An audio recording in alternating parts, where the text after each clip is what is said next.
Wow, sekarang sudah hari Kamis, sudah semakin dekat ke NBA All-Star Weekend. Hari Minggu jangan lupa kita nobar ya. Ada 3 point contest seru tuh, Steph lawan Sabrina seru. 3 point contest juga peserta-pesertanya kita akan bahas di episode kali ini. Dunk contest juga kita akan bahas peserta-pesertanya. Ada Jaylen Brown, tumben ya Jaylen Brown mau ikutan dunk contest. Wemby kemarin triple double pakai blocks, 27 points, 14 rebound, 10 blocks. Gokil ya Wemby ya. Menjadi pemain rookie pertama yang bisa triple double dengan blocks plus 5 assist. Wemby tuh sekarang assistnya udah stabil di 5, udah mulai di situ. Paling tidak kalau dia bisa set benchmarknya 5 assist, itu udah terendahnya dia, itu makin naik 6, 7, dan kita jangan kaget sebentar lagi Wemby bisa quadruple double dengan assistnya udah di atas 10. Kemarin berita yang berseliweran ini berita-berita what if gini. Tapi tetap aja di blow up juga. Kemarin kan katanya pihak dari Warriors sudah menawarkan ke pihaknya LeBron dan Lakers, Bron, lu mau nggak gabung sama Warriors, main sama Steph, seru loh. Tapi ditolak sama Lakers, sama LeBron. Itu mimpi fantasi semua orang. Bocah-bocah Akron ini di masa-masa tuanya bermain bersama. Itu sudah mimpi kita semua. Tapi paling tidak sampai dengan hari ini itu belum bisa terjadi. Oke, kita juga cek klasemen. Warriors sudah di peringkat 10 loh. Warriors Dub Nation lagi winning streak. Walaupun tadi hari ini kalah lawan Clippers, tapi paling tidak sudah membaik lah ya. Udah ada di posisi 10. Biasa kalau cek klasemen wilayah barat, Warriors itu di posisi 12. Mesti gue scroll dulu tuh klasemennya, baru ketemu tuh Warriors. Sekarang udah di posisi play-in, posisi 10. Kita bahas di episode kali ini ya.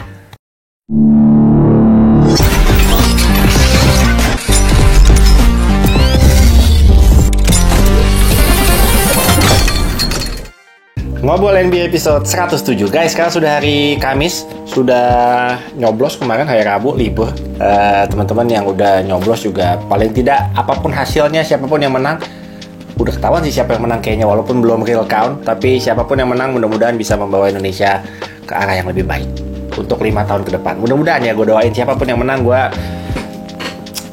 selalu berpikir positif. Pokoknya mudah-mudahan memberikan perubahan yang baik buat kita semua. Oke, kemarin terakhir bikin episode 106 itu hari Jumat. Kita bahas trade deadline, kita bahas semua trade-nya masing-masing tim, siapa yang menang, siapa yang keren trade-nya, walaupun tidak ada yang blockbuster banget.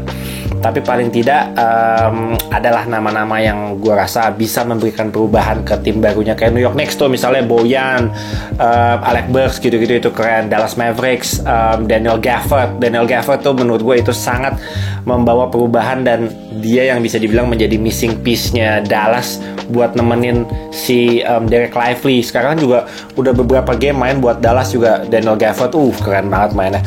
Oke. Gue Senin sama Selasa kemarin tadinya mau bikin episode 107. Sorry banget gue gak bisa, karena 2 hari itu gue sebenarnya mendapatkan challenge ini itu hari Kamis minggu lalu. Gue mendapatkan challenge, ada salah satu followers di Instagram Authentics ID yang DM Koiril minta tolong, gue kasih challenge, gue minta Koiril bikinin satu desain kaos Stephen Curry buat dia bisa pakai sampai nanti Steph Curry udah pensiun. Jadi gue harus pikirin desain yang netral tapi bener-bener mendeskripsikan seorang Steph Curry. Gue tertantang banget tuh nerima DM itu, dan akhirnya gue WA desainer gue bilang, gue pengen bikin desain Steph Curry, tolong kita meeting dan kita set timelinenya mau kapan kita mau bikin desain ini. Gue ada beberapa ide di otak pada saat itu, dan abis itu gue di WA dibalasnya gini sama desainer gue, oke, kita kerjain tapi maksimal hari Selasa. Gue tanya, kenapa hari Selasa? Karena hari Rabunya, which is kemarin, abis nyoblos, dia berangkat umroh.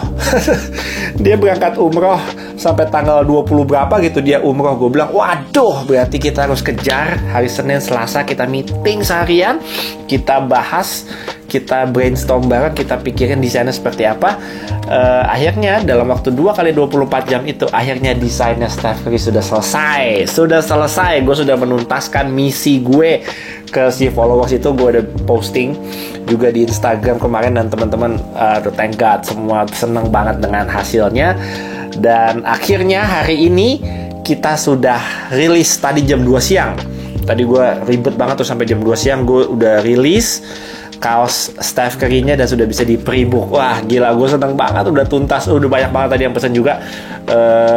Buat teman-teman di subscribers di Ngobrol NBA juga, kalau mau pesan masih ada waktu 24 jam, kita buka pre-booknya sampai dengan besok jam 4 sore. Jadi masih ada waktu. Linknya mungkin gue taruh di itu aja ya. Linknya gue taruh di deskripsi video ini di baris pertama. Teman-teman subscribers yang mau gas kaosnya Steph Curry bisa langsung cek di link deskripsi video ini di baris pertama. Oke, gue masukin ke situ.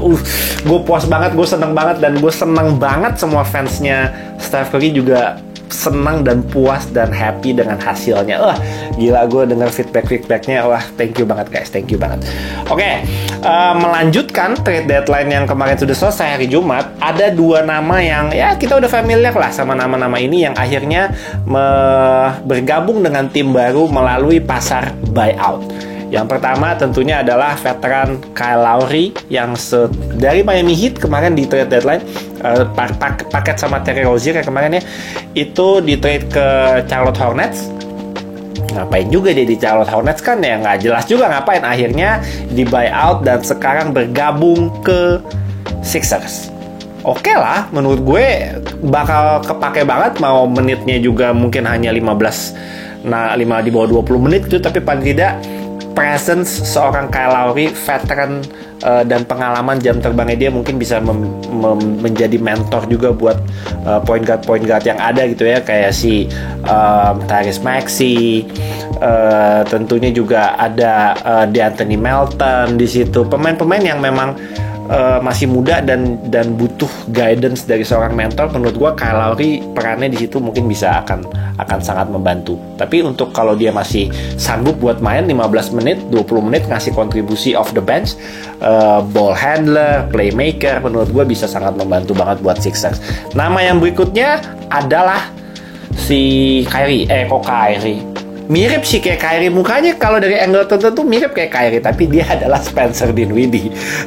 Spencer Dinwiddie kemarin itu trade-nya awalnya sama si Dennis Schroeder ke Brooklyn Nets, Spencer Dinwiddie-nya ke Raptors, tapi akhirnya di buyout dan sekarang langsung duduk-duduk, udah langsung sama Rob Pelinka udah kelihatan duduk-duduk, udah langsung semua pada berspekulasi dan udah deh nggak ke Mavs ini, ternyata ke Lakers. Akhirnya benar official, sudah diumumkan bahwa Spencer Dinwiddie sudah bergabung ke Los Angeles Lakers. Sudah bermain 2 game sejauh ini sama Lakers, lumayan juga sebagai ball handler, sebagai playmaker, sebagai pemain yang bisa memberikan kontribusi off the bench, memperkuat benchnya Lakers. Menurut gue dia bisa banget untuk mengisi role itu di Lakers ya. Mudah-mudahan ya, jangan berharap gimana-gimana banget ya, tapi paling tidak ya manage lah, ekspektasi kita harus bisa di manage lah, jangan ketinggian juga ekspektasinya, tapi paling tidak untuk menjadi role player,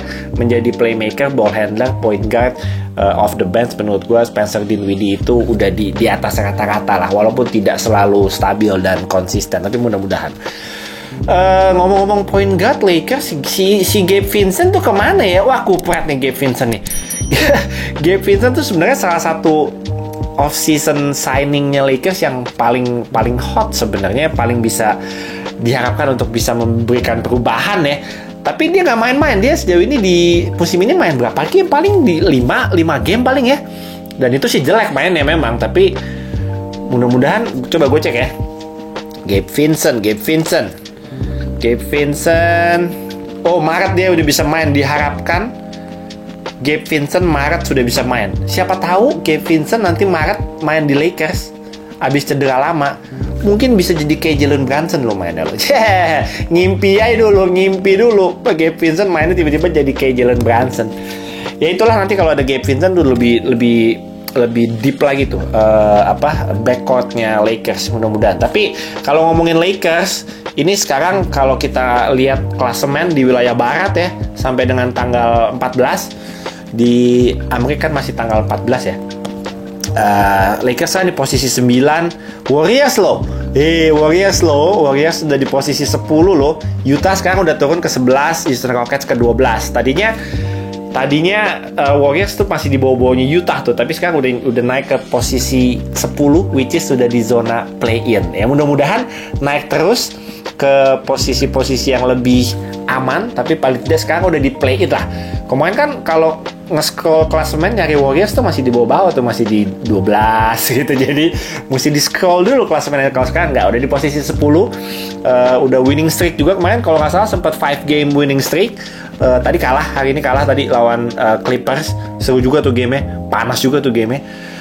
Mudah-mudahan ya kedepannya semakin, ya yang penting aman lah. Warriors kalau nggak ada di play-in aja, seenggaknya tuh menurut gue aneh banget gitu loh.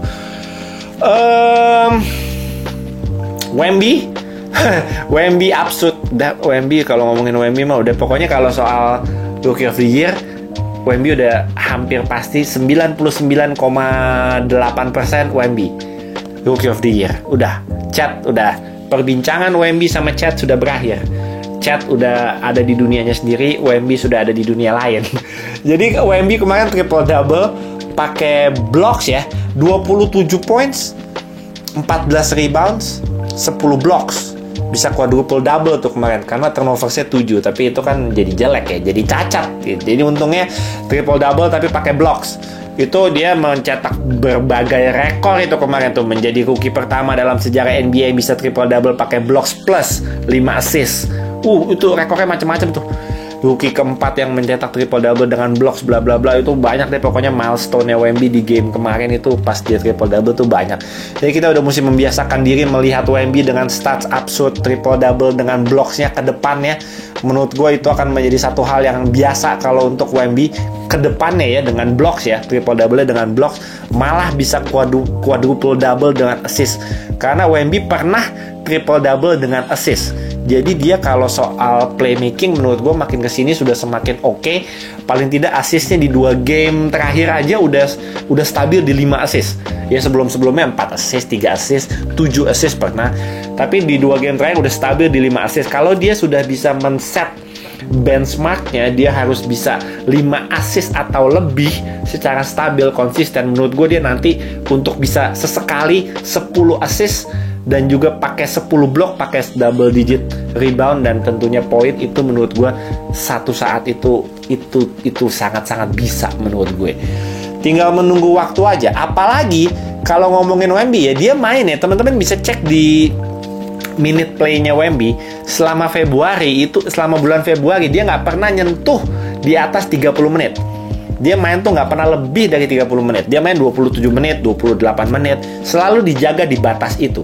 Bahkan dari awal tahun di bulan Januari dia mentok di 31 menit. 31 menit itu udah mentok buat Wemby. Dia nggak pernah 33-35 menit itu nggak pernah. 31 menit mentok atau lebih rendah. 30, 29, 28, 27 itu selalu dijaga di menitnya di situ. Ya Popovich pasti menjaga berlian ini supaya nggak kenapa-kenapa. Spurs juga nggak kemana-mana juga musim ini. Jadi minute play-nya benar-benar dijaga. Bayangkan kalau Wemby misalnya main buat coach Tom Thibodeau gitu ya di New York Knicks yang suka mengeksploitasi pemain. Wemby disuruh main 35-36 menit gitu ya. Udah kayak apa itu statistik absurd ya. Walaupun kalau ngomongin New York, Wemby ya tentu aja ada Julius Randle, ada Jalen Brunson dan lain-lain. Mungkin ya nggak seperti ini juga statistiknya kayak di Spurs ya. Tapi bayangkan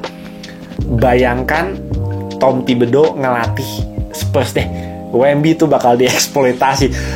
Bodoh amat dia mau cedera mau apa juga, pokoknya lu main sebanyak-banyaknya.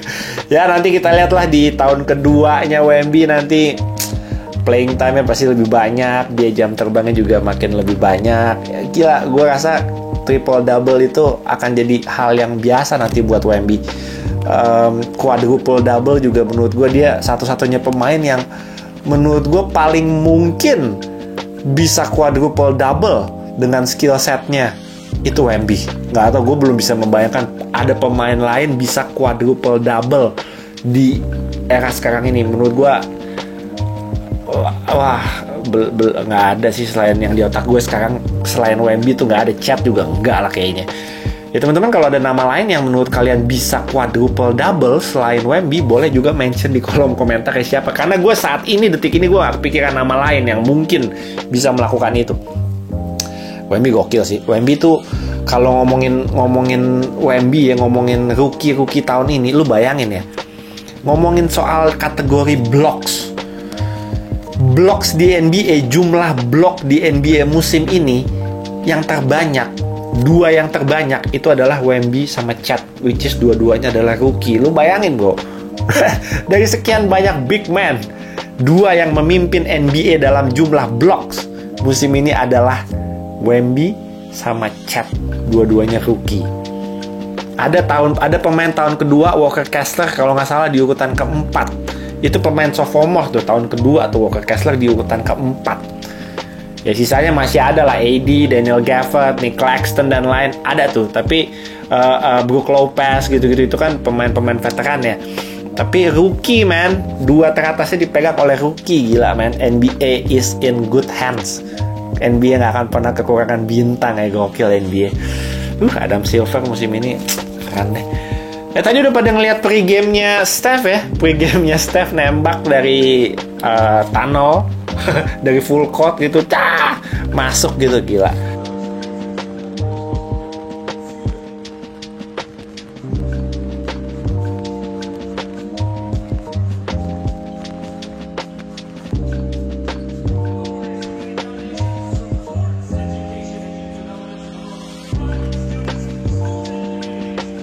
Steph tuh emang, kalau ngomongin Steph ya, gue nggak mau membahas game-game tadi atau apa, tapi garis besarnya aja Steph musim ini, kalau ngomongin soal jumlah tembakan 3 angka, jumlah 3 point musim ini, itu Steph itu kan udah pasti ada di urutan pertama ya. Tapi gap antara Steph dan yang di urutan kedua itu gapnya jauh banget. Steph itu udah 200 berapa, 230, 200 berapa gitu. Urutan keduanya tuh baru 170-an. Tapi urutan kedua sama urutan ketiga, 4, 5 dan seterusnya itu gapnya nggak jauh. Tapi kalau Steph itu di posisi 1 tuh gapnya jauh banget tuh. Berapa puluh gitu gapnya, gila jumlah 3 poinnya emang Steph musim ini. I think 5 3 point made per game kalau nggak salah ya. Gila man, Steph musim ini gokil. Tapi ngomongin soal 3 point, selain kita sudah semakin dekat dengan All Star Weekend, teman-teman kita mau bikin ya sama video sama NBA Indonesia. Nanti hari Minggu ada nobar di Stark Tap Room di SCBD, jamnya mungkin dari jam 7:30 ya. Gue akan jadi MC di sana. Suruh jadi MC puyeng gue, tapi untuk kalau gamenya All Star mah MC mah kita stand up komedi aja, kita santai aja. Kalau MC All Star mah santai, suasananya vibesnya santai, nggak ada yang panas-panasan tuh. Yang nobar juga pasti santai semua. Kita intinya mau have fun. Hari Minggu itu ada nobar, 3 point contest, dunk contest, skill challenge, dan lain-lain. Itu hari Minggu di Stark Tap Room di SCBD. Mudah-mudahan teman-teman semua bisa datang. Udah ada flyernya di Instagramnya NBA Indonesia, di Instagramnya Video Sports juga udah di-publish flyernya. Nanti mungkin di Instagramnya Authentics kita akan publish hari ini atau besok di IG untuk kasih tahu informasi nobarnya. Mudah-mudahan teman-teman yang di Jakarta yang punya ada waktu kosong hari Minggu pagi datang aja. Biasanya banyak hadiah-hadiahnya tuh.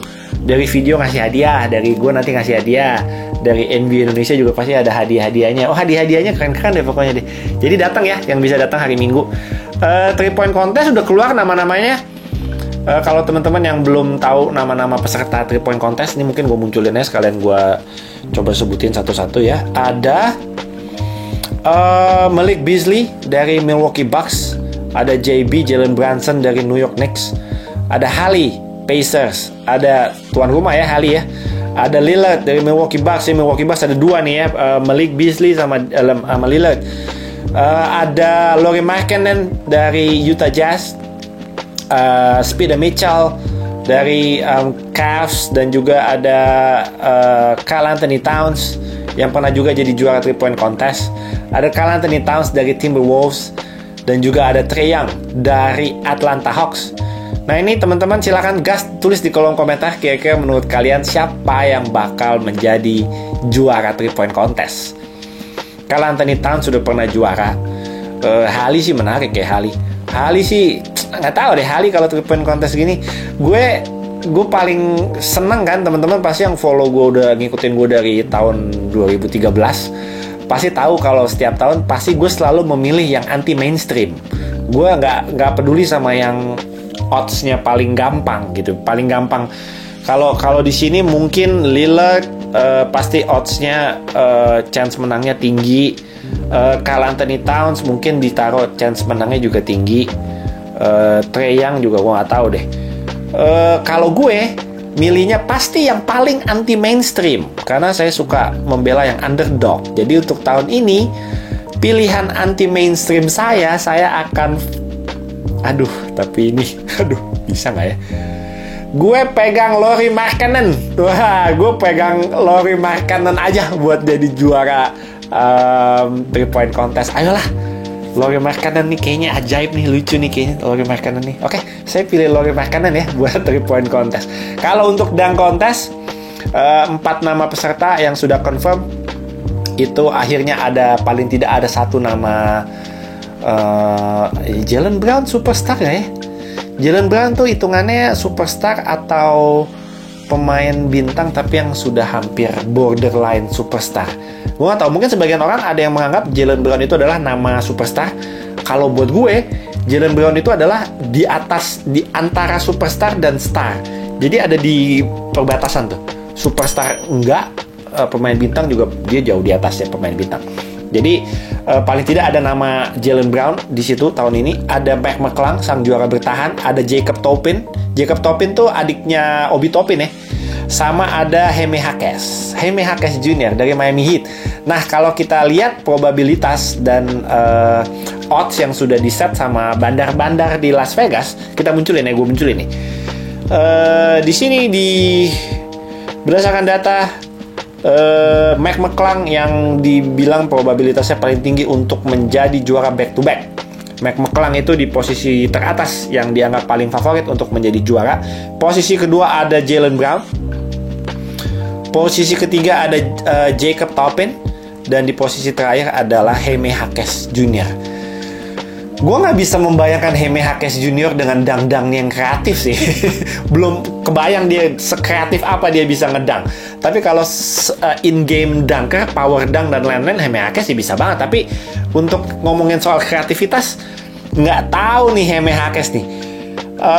Jaylen Brown sih asik. Jacob Toppin juga pasti gue kebayang kakaknya Obi Toppin lah. Pasti kreatif juga, power dunker juga. Mac McClung ini menurut gue bakal sangat-sangat sulit buat nggak jadi juara lagi sih. Tapi seperti ritual saya harus memilih yang anti mainstream. Oke, kalau memilih yang anti mainstream, gue Jaime Jaquez Jr. kayaknya enggak deh, gue nggak tahu deh. Oke, gue pilih yang anti mainstream, gue pilih adanya Obi Toppin deh. Gue pilih Jacob Toppin untuk jadi juara slam dunk. Jadi pilihan anti mainstream saya untuk 3 point contest adalah Lauri Markkanen, untuk slam dunk contest adalah Jacob Toppin. Oke, kita ketemu, kita buktikan di nobar nanti hari Minggu siapa yang bakal jadi juara ya. Oke. Ada berita juga kemarin yang cukup membuat geger dunia maya dan dunia sosial media adalah diberitakan ternyata pihak dari Golden State Warriors sudah sempat mengkontak pihak dari Lakers dan LeBron untuk menanyakan, Bron, lo mau nggak main di Warriors bareng sama Steph?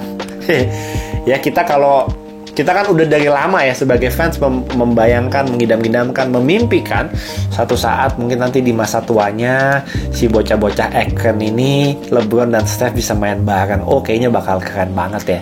Kayaknya itu mimpi semua fans deh.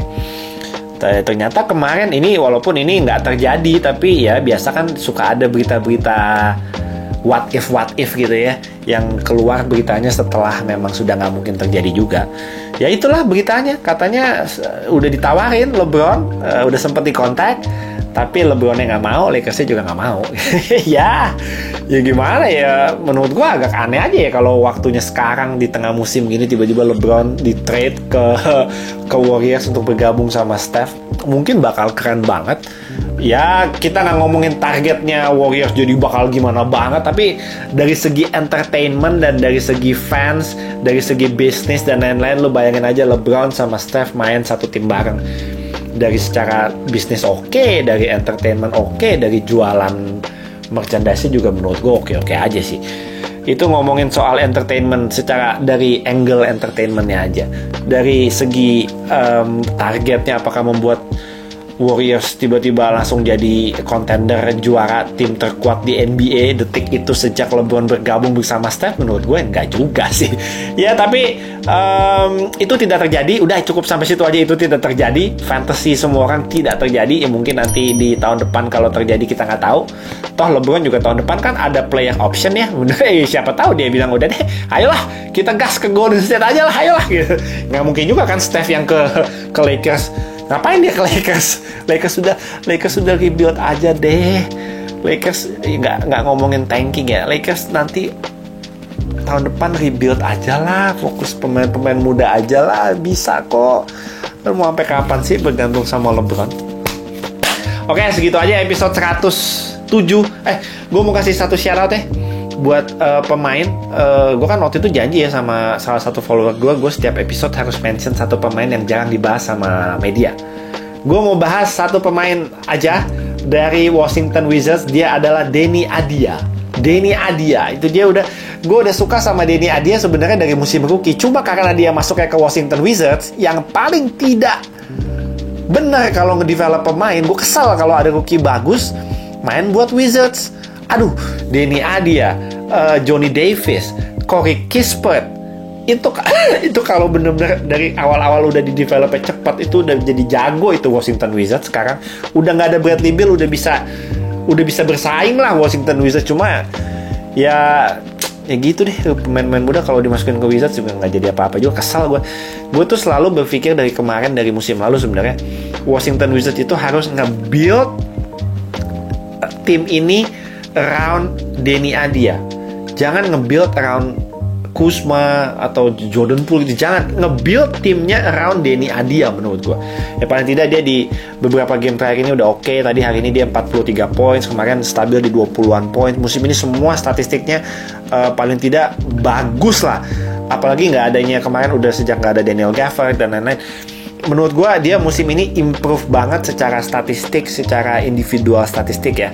Mudah-mudahan kedepannya Wizards juga semakin sadar bahwa sebaiknya dibuild Wizards ini around Deni Avdija deh. Gue percaya sama dia, dari sejak dia rookie gue percaya banget sama Deni Avdija.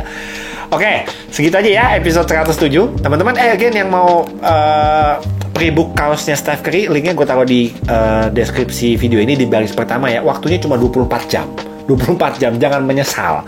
Udah berapa tadi yang pesen tuh? Udah banyak banget tadi gue notifikasi dari Tokopedia udah deng.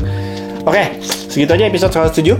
Thank you guys for watching. Mudah-mudahan gue bisa bikin episode satu lagi besok sebelum nobar hari Minggu. Jangan lupa teman-teman yang bisa meluangkan waktunya buat nobar. Seru pasti. Nobar All Star tuh seru. Tahun lalu sih seru ya. 2 tahun lalu sih kayaknya agak krik banget tuh. Agak cringe juga tuh 2 tahun lalu.